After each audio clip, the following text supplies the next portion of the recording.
Welcome again, Gemini. It's November 2016. Didici here from astrology.com.au. Just at the end of last month, that's October, we saw the new moon taking place in your sixth house, which is very near to where Mercury, your ruler, happens to be right now. Naturally, the new moon indicates that it is in the proximity of the sun. So three planets there, giving considerable weight to issues of work, issues of health, concern with debts and finance, and also to some extent enmity, or those people that you consider enemies or inimical to what it is that you're trying to achieve. It shows a whole new approach, again, using your imagination, using your creativity to shift the balance. If you've been feeling somewhat cornered by the people that you work with, marginalized, undermined, then this is the time for you to set the agenda straight, set that record straight, and commence anew. This could be also related to dietary constraints, the way you feed and nourish yourself. Because of course for the sign of Gemini and also Virgo, you're both ruled by the planet Mercury, which has to do with your nervous system. So often the health that we see in these two particular star signs has a lot to do with nourishing your health by way of your nervous system, taking adequate rest and making sure that you don't place yourself in situations that are far too high as far as stress is concerned. And that does come back to surrounding yourself with people this month that are going to act in your best interests and who are not at cross purposes with what you're trying to achieve. So that new moon starts the month off, so I would say that for many of you born under the sign of Gemini, you are looking indeed to change things in the area of work, the way you interact with the people that you're dealing with, friend or foe, and that's going to certainly help you to a large extent. We can see that Venus and Saturn have been in a close conjunction. They're now parting, and that's in your seventh house. So that tells us the way you've been interacting with people too might have put you on the back foot. You could have been pulling back and just waiting to see how things are going to work out. So there's two areas of the horoscope. Actually, your sixth house, your seventh house, and your eighth house have been populated very, very strongly. Sixth house, as we've mentioned, has to do with your health and your work. Seventh house has to do with your more intimate relationships. And judging here, we see that on the 13th, which is just before the full moon of the 14th, Mercury, your ruler, moves to the seventh house. So there's a shift in at the middle of the month. We see the position of Mercury there, adding a more communicative style to your relationships, whereas that conjunction of Venus and Saturn over the past few weeks has made you a little aloof and has caused at least some of you to pull back from your relationships.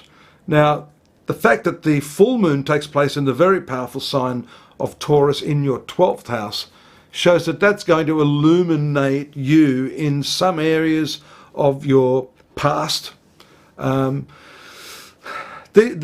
part of the horoscope is the area in your life you don't necessarily want to look at. This is the secretive part of your horoscope, the things that you've swept under the rug, Gemini. So under this full moon, you know what a full moon is like. It tends to, even the darkest of nights tend to be lit up by that. And because it is an emotional planet, and it also rules your second house of finances, income, and values, moving through that 12th house of expenses, we said at the outset, a lot of focus on that 6th house of debts. This is where you've got to be a little bit careful in the second half of the month.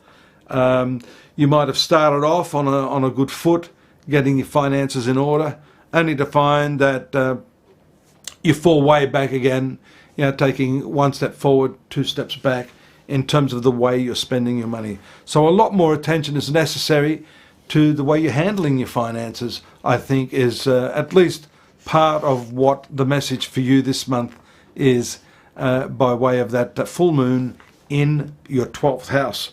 There's a couple of other things there with Venus. Venus has some positive aspects on the 5th to Uranus, and that again is from your 7th house of relationships.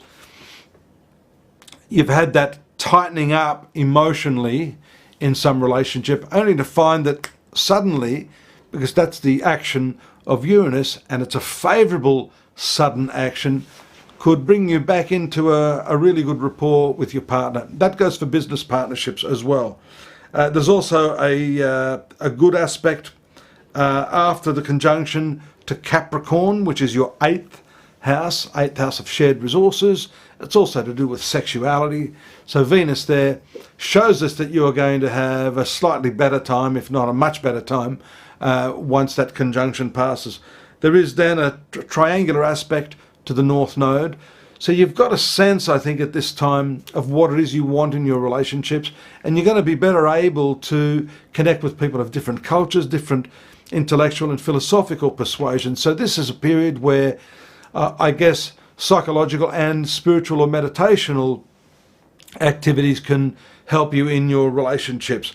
There's a bit of a tough aspect there on the 25th leading up to that, where in this 8th house there's an intensification once again of Venus with Pluto, and that can, especially because this rules your 12th house of expenses, you could actually come across as ingratiating yourself if you try too hard in a relationship. You may be hell-bent on making up for something that you feel you did wrong, and by overcompensating you can actually do yourself a disservice. So don't make too much of an effort. It's not that you shouldn't make an effort at all, but under this transit you could actually damage the relationship more by trying too hard. Mars moves out of this area into your 9th house of educational pursuits. It shows us that you're interested in expanding your mental horizons. This, however, is also the legal house, so there could be some bureaucratic problems or issues associated with law. For those of you that are travelling, you need to be careful to make sure all your visas, your passports are all intact, and you've got everything in place if you are planning on any sort of vacation or holiday. There's a couple of other aspects. One towards the end of the month, which I think is worth noting more than the others, is because it's again your ruling planet Mercury in the favourable trine aspect to Uranus. Now that's taking place from that 9th house as well, which is let's have a look here. Sorry, Sagittarius, your 7th house, and Uranus, which is in your 11th house. So this is a great communication combo. It's very sociable, and again there's a lot of suddenness or unexpectedness about the planet Uranus, but all in a positive way, because the trine aspect indicates communications that you least expect that really tickle your fancy and give you a nice end to the month. I hope you'll join me again next time. That'll be the last month of the year. In the meantime, visit the site astrology.com.au and you can get more information, a little bit more detail on what's happening this month on a day-by-day basis, and I look forward to your company again in the next few weeks. Bye for now.